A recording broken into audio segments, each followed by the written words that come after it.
Bien-aimés dans le Seigneur, je vous salue au nom de Jésus-Christ, notre Seigneur et Sauveur, le Dieu véritable et la vie éternelle. L'école spirituelle de Christ va vous présenter aujourd'hui la deuxième leçon sur l'homme, intitulée « L'homme pécheur privé de la gloire de Dieu ». L'homme pécheur privé de la gloire de Dieu.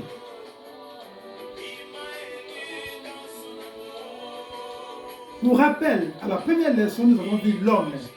Nous avons lu dans Psaume 8, le roi David, de verset 4 au verset 7. On a compris que l'homme a été créé de paix inférieure à Dieu. L'homme a été couronné de la gloire de Dieu et l'homme a été le dominateur. Il devait dominer sur toutes les œuvres que Dieu a créées. Et aujourd'hui, nous voyons l'homme pécheur. Nous voyons les conséquences de la perte de la gloire de Dieu suite au péché. Dans Romains 3, 23, la Bible dit ceci. Car tous ont péché et sont privés de la gloire de Dieu. On a tous hérité du péché d'Adam, avec ou sans loi. Par exemple, avant la formation du peuple d'Israël, d'Adam à Noé, jusqu'à la tour de Babel, l'homme a péché et a excellé dans le péché, allant à la contre du plan de Dieu. Et Dieu est intervenu pour sauvegarder son plan, son projet, le projet qu'il a fait pour l'homme. Premièrement, dans le jardin d'Éden, l'homme a désobéi à Dieu. Dieu a prononcé le premier jugement condamnant l'homme. L'homme devenu mortel, chassé de l'Éden, là où il y avait l'arbre de vie et les meilleures conditions de vie. Et Dieu avait empêché l'homme de pouvoir prendre le contrôle de la vie éternelle. Nous lisons dans Genèse 3, 22, la Bible dit ceci. L'Éternel Dieu dit, voici l'homme est devenu comme l'un de nous, pour la connaissance du bien et du mal. Empêchons-le maintenant d'avancer sa main, de prendre l'arbre de vie, de manger et de vivre éternellement.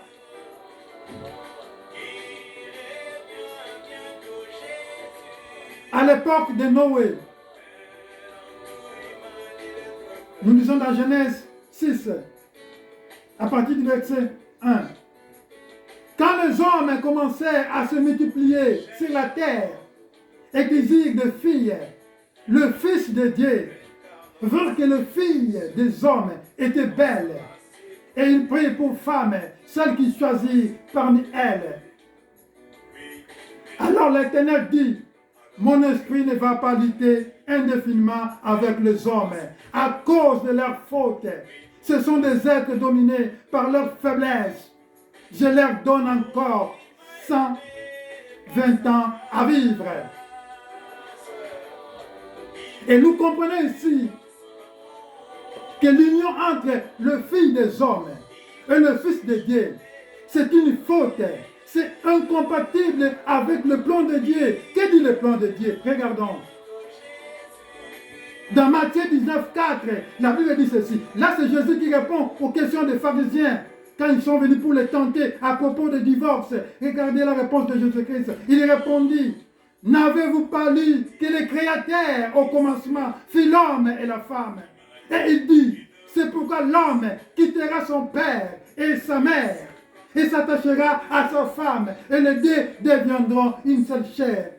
On comprend que l'homme doit quitter son père et sa mère et viendra s'attacher à sa femme. C'est ça le plan de Dieu. Ce ne sont pas le Fils de Dieu qui doivent quitter leur lieu de résidence pour venir s'unir aux femmes. Non, ça c'est incompatible.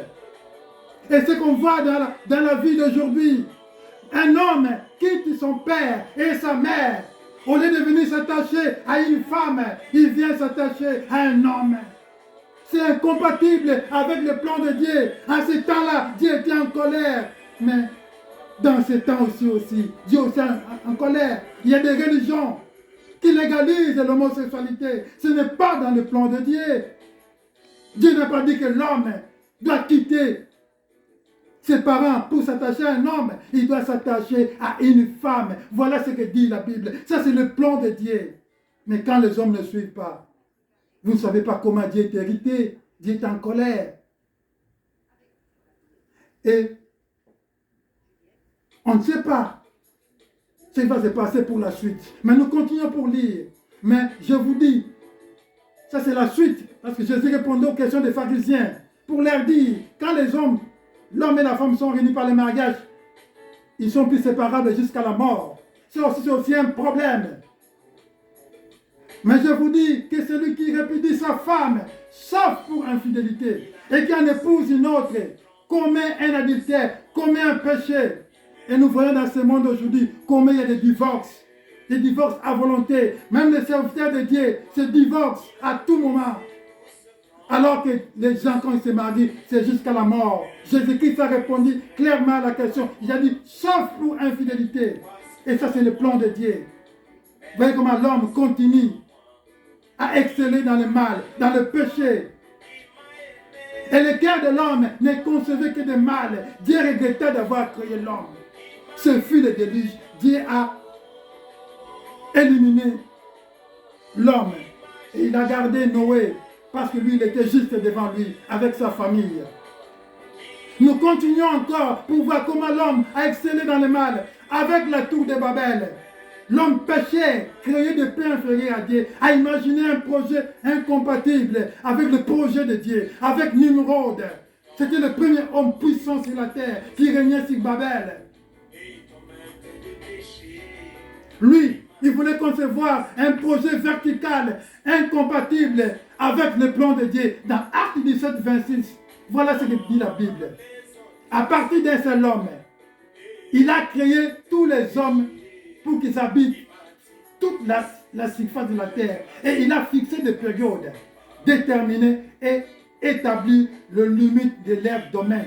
Dieu a voulu que l'homme soit éparpillé sur toute la terre. Qu'il y ait des peuples partout sur la terre, avec différentes langues. Mais avec Nimrod, il a voulu le contraire. Il a voulu que Babel se construise en vertical, une ville juste pour monter au ciel. Et quelle est la suite? La Bible dit ceci dans Genèse 11, 7.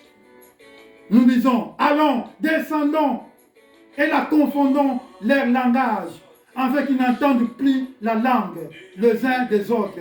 Et l'Éternel les dispersa loin de la surface de toute la terre, et ils cessèrent de bâtir la ville.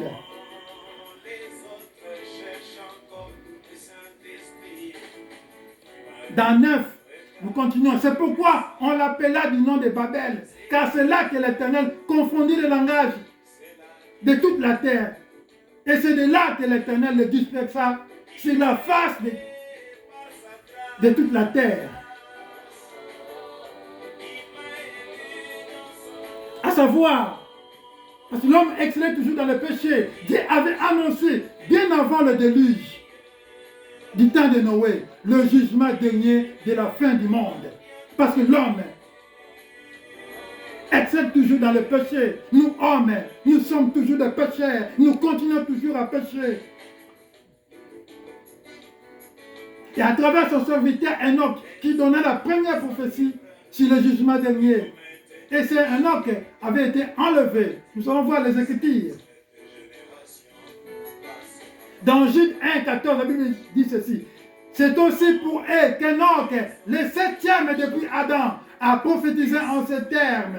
Voici le Seigneur est venu avec ses saintes myriades pour exercer un jugement contre tous et pour faire rendre compte à tous les impies parmi eux de tous les actes d'impiété qu'ils ont commis et de toutes les paroles injurieuses qu'on proférait contre lui de pécheurs impies.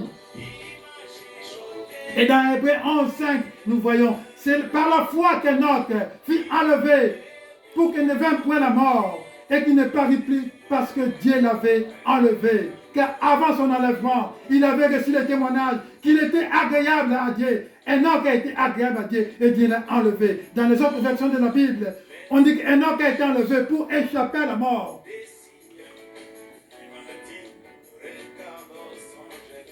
Ceux qui échappent à la mort physique sont enlevés. Les cas d'Enoch, les cas du prophète Élie. Et moi je me pose la question, donc la mort avait-elle remplacé l'enlèvement à cause du péché? C'était l'enlèvement qui était à la place de la mort. C'est ça la question que je me suis posée. Et nous aurons la réponse avec l'avènement du Christ. Dans Romains 3:23, la Bible dit, car tous sont péchés et sont privés de la gloire de Dieu. Et ils sont gratuitement justifiés par sa grâce, par les moyens de la rédemption qui est en Jésus-Christ.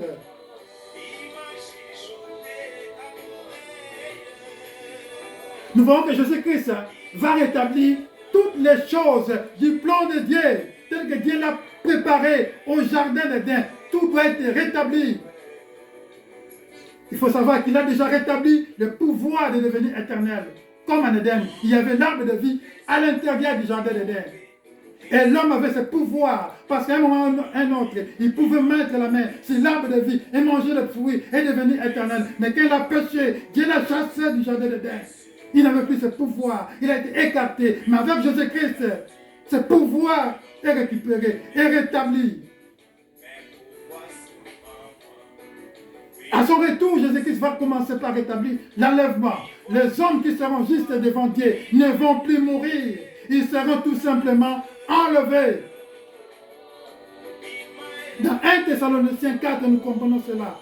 Dans 16, la Bible dit, car le Seigneur lui-même a un signal donné à la voix d'un archange et au son de la trompette de Dieu descendra du ciel et les morts en Christ résisteront premièrement.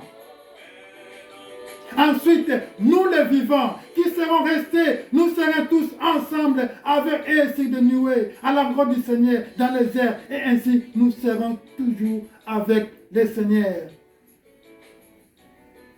Donc nous voyons que et les morts et les vivants qui seront là, mais ceux qui seront justes et ceux qui étant justes, ils seront enlevés. La mort n'aura plus de place dans leur vie.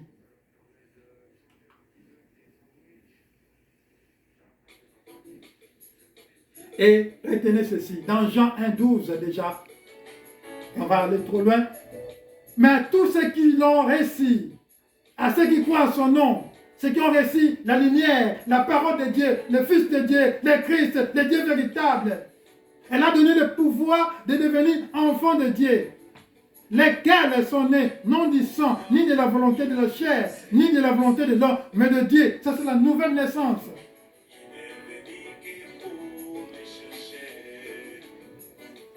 Un enfant de Dieu fait la volonté de Dieu, son Père. Devenir un enfant de Dieu, c'est récupérer le pouvoir de devenir éternel. C'est la priorité numéro 1 que nous demande Jésus-Christ. Celui qui ne fait pas la volonté de Dieu est l'enfant du diable. Nous le voyons dans Jean 8, 44. Vous avez pour père le diable et vous voulez accomplir le désir de votre père. Il a été meurtrier dès le commencement. Il ne se tient pas dans la vérité, parce qu'il n'y a pas de vérité en lui. Lorsqu'il profère le mensonge, il parle de son propre fond, car il est menteur et le père du mensonge. Mais Jésus-Christ, il est la vérité, la vraie vérité, la vie éternelle. Bien-aimés dans le Seigneur, nous terminons notre leçon sur l'homme pécheur. L'homme a péché, mais il a été justifié gratuitement par Jésus-Christ. Dieu lui-même qui est venu pour sauver l'homme. Si vous êtes en Jésus-Christ, vous avez la vie éternelle. Et sachez que la mort n'aura plus de pouvoir sur vous parce que vous serez enlevés avant d'entamer le processus de la vie éternelle. Je vous remercie et je vous dis Amen.